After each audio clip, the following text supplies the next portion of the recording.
years. 30 years ago, Madam, this girl here now. Look at this girl. It's not about the cable. About the cable.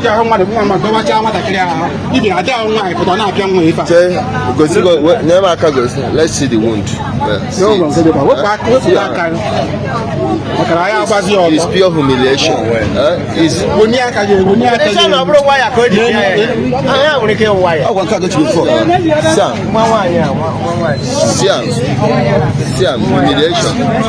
So you are from where? Obaru. Which side of Obaru?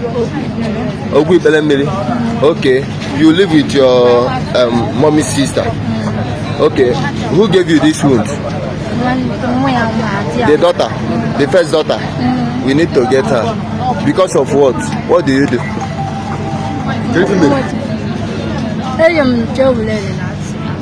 Relaxer.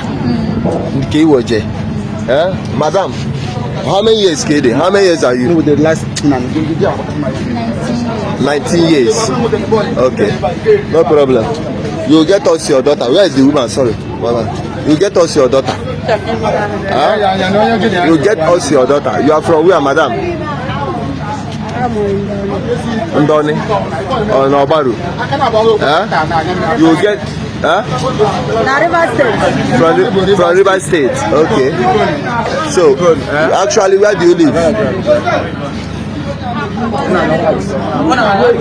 Where do you live?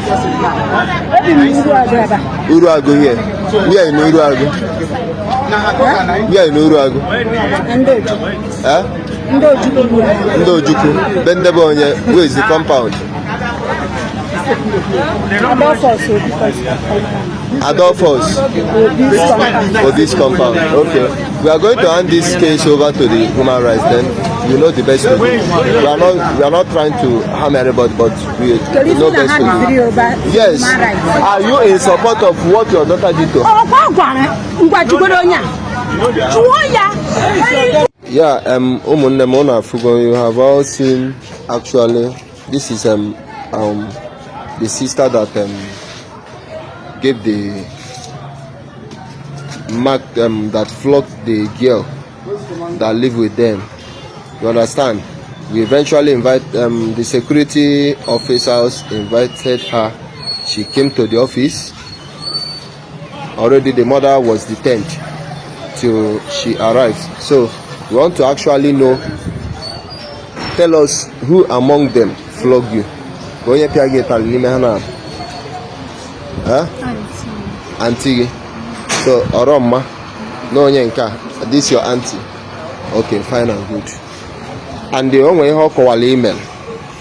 But we hear from her. So actually, no get here later. Get off of you. Okay, Ogodoba. From where? From Abia State. So, if we go here now, then what do you have to say?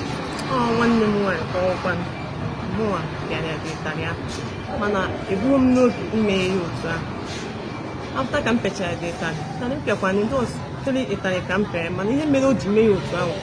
state mark maybe ever, and second, it's a new care data.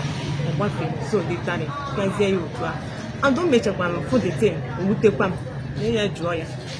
That why I name the model from their son. Even last night, one is skin at fish. Name the model.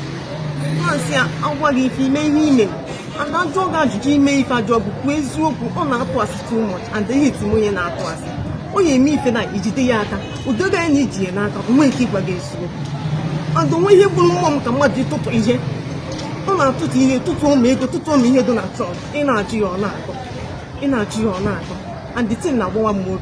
And to join a Naji or and our judge of one gets. So on the bomb get down, be pay also good day one pay and the mom no okay. Let that done for you. Lay a joy open on us, confirm. Even last night, I'm on a kitchen. Boy, and any advice. Mama look at me way me one new wife, while we didn't me a call about an apple me a phone because of one thing. You didn't open a galley, and be friend or one on one.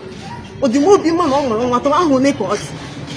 Napia phone, this is not for a phone now. This is near with it. Do to on a house call within that.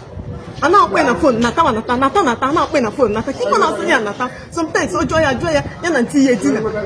Gable, no one with no more. So, this day I'm not a day now. Do card 1,000 something. Kiyoji, after your my head, you can't block it. What did the wood got fake? Alright, I am sorry, near me. It's in the mechanic with him, even none near only with them. So that we may be familiar. It's another manana. Okay, your mom, people are pointing hand at. What do you have to say about that? Because people were pointing at your mom that she's the one that did that. But Akwa go and accept all your then. This is your mom. What do you have to say? The thing with them cannot chop mom and the mom put on because it's the money for it's not after the when you call on I think now the way the human life. It's young machine neighbor. I think not keystone side the bank road. The phone one name but them some more than a chop. Same where they know to fight. I before Charlie Zoom, there was along the road in Tamotaze for that. So no more than a chop. See, okay. No, what the mother cannot do is I can miss the chop. I'm sorry. Okay. This is the Benno. Ihokul. Eshoka de Ihokul. Easily here. He was here. Where Piaget. Actually, fine. Yana Koko Aro at Igbo. Okay, but he email at the room. Now I see gonna the sorry. Then still the human rights will know how to take it and find a full stop answer to that. So thank you everybody.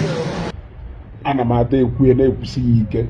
Ịmalụ na go na nwa mmadụ biri. Na ya de eme nwa mmadụ etu isi eme ụmụgo.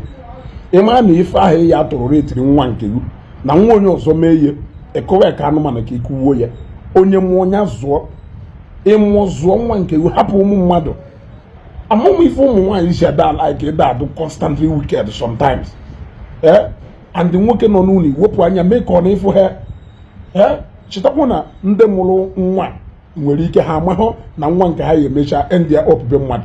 So definitely marakwa na nke go yemecha end ya be mmadụ because onwere onye mwechi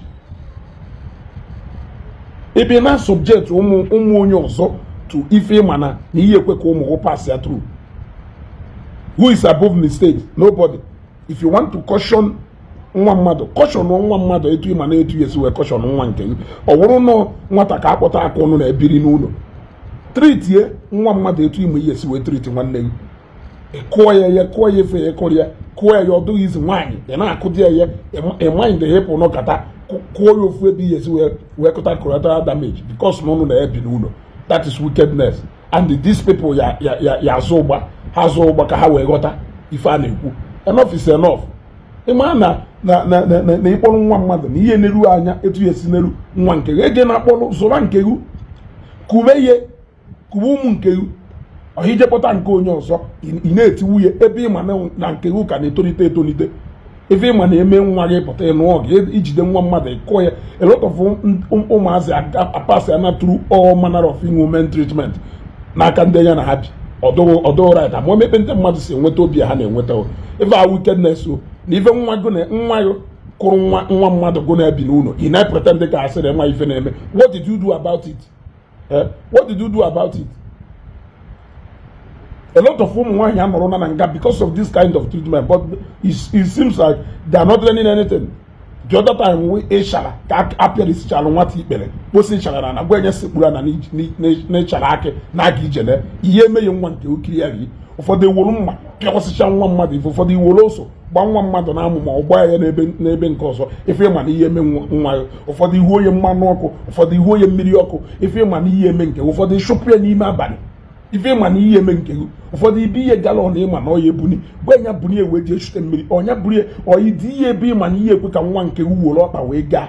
That is wickedness.